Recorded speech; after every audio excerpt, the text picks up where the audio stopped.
everyone, this is Jackie Williams. In this video, I want to share with you a fun fold card. And this was inspired by a swap I received from my team member, Sally Williams. And this one uses the Lovely and Sweet.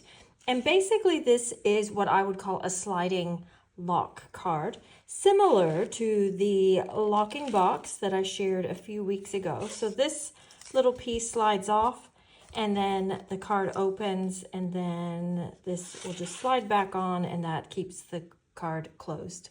Now for the sample I want to share with you today, I'm going to use the brand new Spotlight on Nature stamps and dies, and I have created a PDF for you with all of the measurements because I've got some variations to share with you at the end, and I have written out all the measurements, just the measurements for the card base, and then as far as the embellishing, you can get creative with that and do that as you see fit.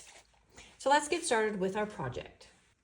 So we're going to start with a card base that is 5.5 inches wide and 8.25 inches long. And then we want to score this so that the sides don't quite meet in the middle and leaves a little track for our locking mechanism to slide along. So along the 8.25 inch side, I'm going to score it at 2 inches and 6.25 inches. Now this is going to give us a track that is exactly in the middle of the card, just like the swap card that I just shared with you. And I don't have there's my bone folder. Then we'll take the bone folder and just get those creased very flat. Now this card I'm sharing with you, I've kept it, reasonably simple because mainly I just want to share with you the fold concept. Now then on our two little, what I would call kind of a gatefold or a variation of a gatefold. So on the two little doors on the front, I have embossed some gray granite pieces with the new Dashing Designs folder. That's quite a nice one. I feel like I want to ink along the edges of those. I'm just going to use gray granite. That wasn't a great job, but it just adds a little something. And then I have cut a Pebbled Path piece of cardstock that is just very slightly larger. I just felt like it needed a little bit of color in there. Now before we start assembling, let's start coloring in our flower. Now I have cut a circle using the Spotlight on Nature circles out of watercolor paper, and then I have heat embossed the flowers with black embossing powder. You could just stamp it in black if you prefer. And I'm just going to give it a quick wash with the new Basic Beige. So I'm squeezing my ink pad, getting a little bit of color on the lid. It's quite subtle, but it just gives it a little bit of a background. Okay, next I'm going to take Pebbled Path. Just give that a bit of a squeeze. Oh, got quite a lot of ink there. And I'm just going to pick up a little bit of that and just color in those leaves. And then I'll use Petunia Pop to color in the flowers.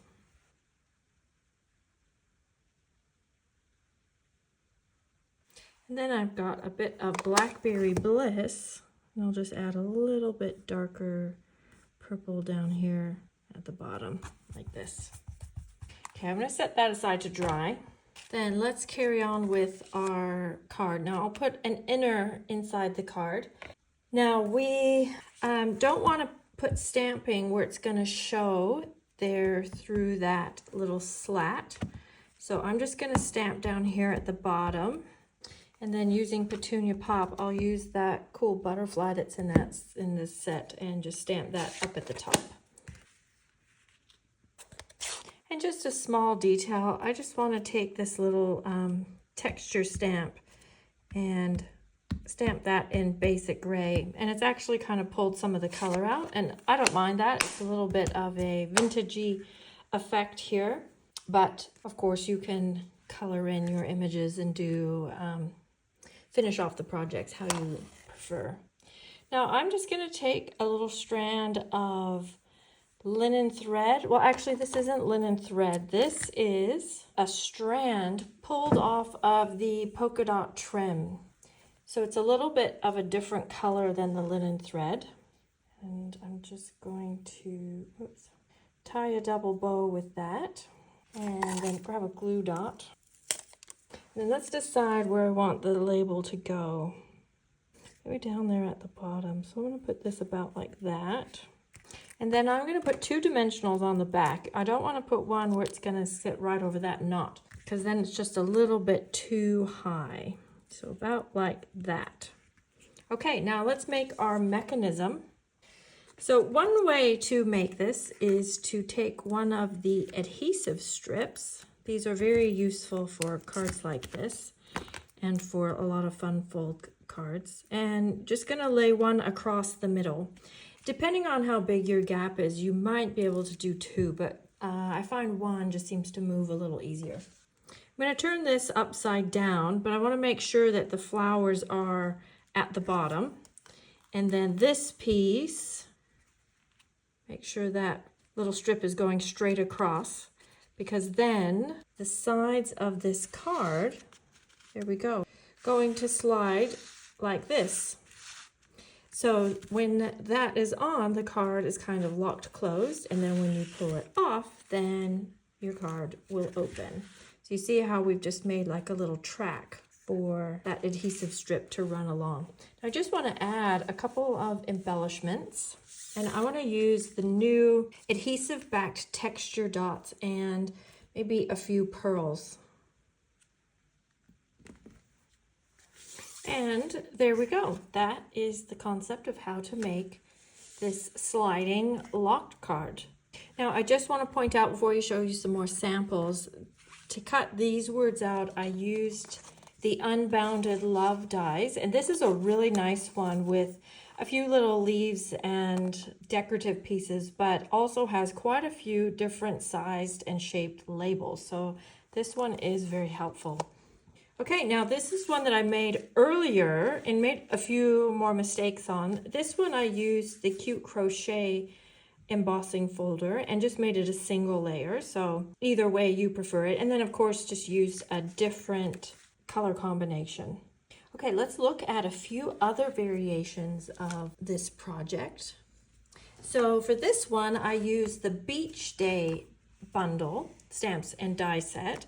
And this one is also a horizontal card, but this one I made a little bit asymmetrical, so the 2 sides are not even. I also made it a bit longer and used this cute little beach house and the palm tree as my little locking mechanism. And then for this sample, I've used the Simply Zinnia stamp and die set. And this one I made it again even more asymmetrical, and this time have the little track running vertically rather than horizontally.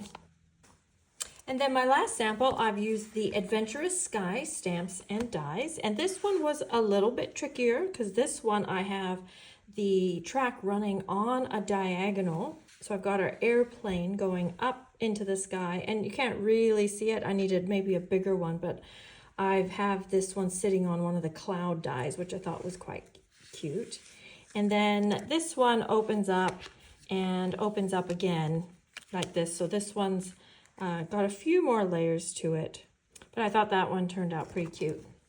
So there are various samples for the sliding lock card. I hope that inspires you to give it a try. Be sure and download the PDF so you have the measurements for the bases for each of these variations. If you know someone else who might enjoy this fun fold card and the PDF, please feel free to share with them. Leave me a comment and of course subscribe. This is Jackie Williams and I'll see you next video. Bye-bye.